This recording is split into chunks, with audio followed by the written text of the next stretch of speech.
يا جماله يا جماله يا حركاته يا تكاته. يلا بينا نقول لكم بقى على الطريقه. مساء الخير، كل سنه وانتم طيبين ورمضان كريم عليكم يا رب. كان نفسي الفتره اللي فاتت اعمل معاكم فيديوهات واعمل تفريزات رمضان وكده، بس انا كنت ضايعه خالص خالص. خدت دور جامد قوي، يعني مش عارفه ايه اللي حصل لي. الحمد لله رب العالمين، كل حاجه بتمشي بمشيئه ربنا يعني. مش عايز اطول عليكم اكتر من كده. قلت اقوم اعمل معاكم حاجه حلوه بقى. الولاد عمالين يقولوا ايه يا ماما، خلاص بقى انتي عايزين يستلموني اول ما رديت صحتي على طول. انا هنا معايا كوبايتين ميه هحط بقى كوبايتين سكر. لو في عندكم عسل جلوكوز حطوا عسل جلوكوز، مفيش عسل جلوكوز حطوا عسل ابيض عادي، وكيس فانيليا واحطه بقى على النار. ولما يبتدي يدوب هزود له عصرة ليمون كده بقى. بعمل العسل بتاعه، اسيبه بس شوية يدوب كده عشان لازم يكون العسل بارد. هنا بقى معايا كوبايتين لبن عشان اعمل القشطة بتاعته.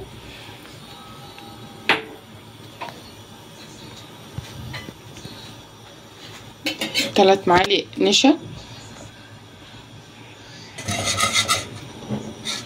اقلبهم بقى كده، ايدي فيهم على طول.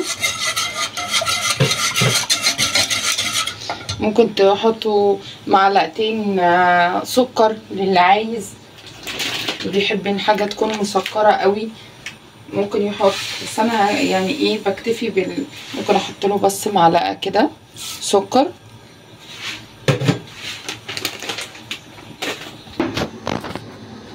بصوا كده خلاص ابتدى الكريمه تتقل، ولازم تكون ايديكي فيها على طول علشان ما تكلكعش معايا. والتركه بقى اللي هتودي معاكم الطعم في حته تانية خالص، هو معلقتين من الكريم شانتيه او 3 معالق ونقلبه فيها كده.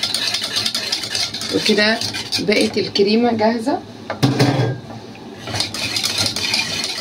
وكده ابتدى الحلقه. بصوا خلاص هو لما بيبرد بيتقل، واحط بقى عليه عصرة ليمون وخلاص كده واسيبه يبرد.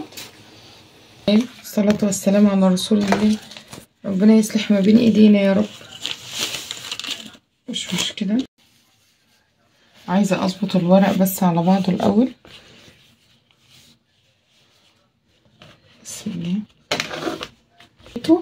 هبتدي اقصه على مقاس الصينية.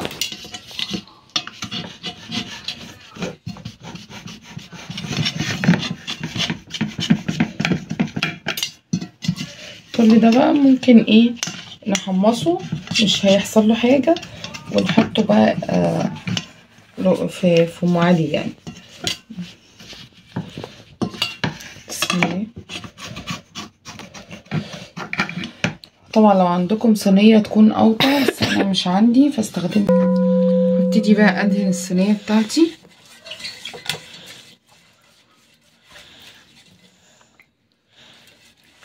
يا سلام بقى لو سمنة بلدي. بسم الله. نقسم بقى نص الجلاش، نحط نص تحت ونص فوق. نسوي كده في النص طبعا عشان فوق عشان فوق حرفها اكبر من تحت فما ظبطتش يعني قوي، بس ايه ماشي الحال يعني.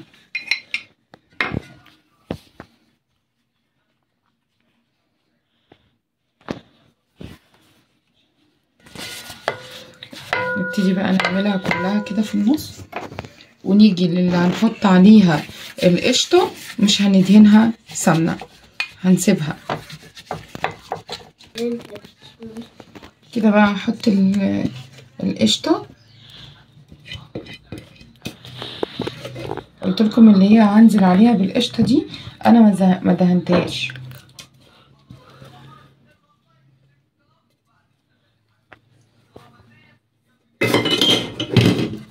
دي بقى افردها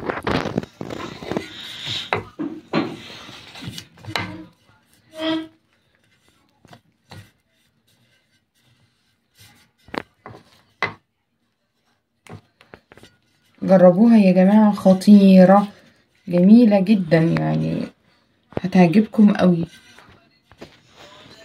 كده حطيت القشطة، هنزل بقى بالباقي ارصه عليها برضو واعمل نفس الحركات، يعني ادهن بقى زيت سمنة قصدي.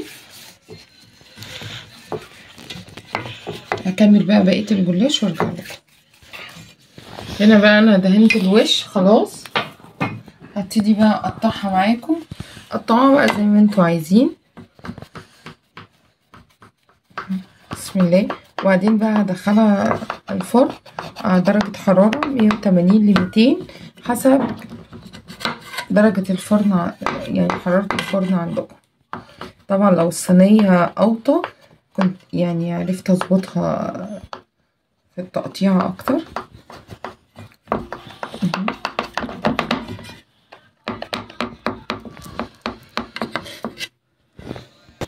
بعدين هبتدي اقطعها كده تاني وادخلها بقى الفرن وارجع لكم تاني. ما شاء الله اللهم بارك، كده طلعت من الفرن. هبتدي بقى احط لها العصير بتاعها، طبعا ساقع. جربوها وقولوا لي رايكم في الكومنتات، ان شاء الله هتعجبكم جدا. اقطعها بس.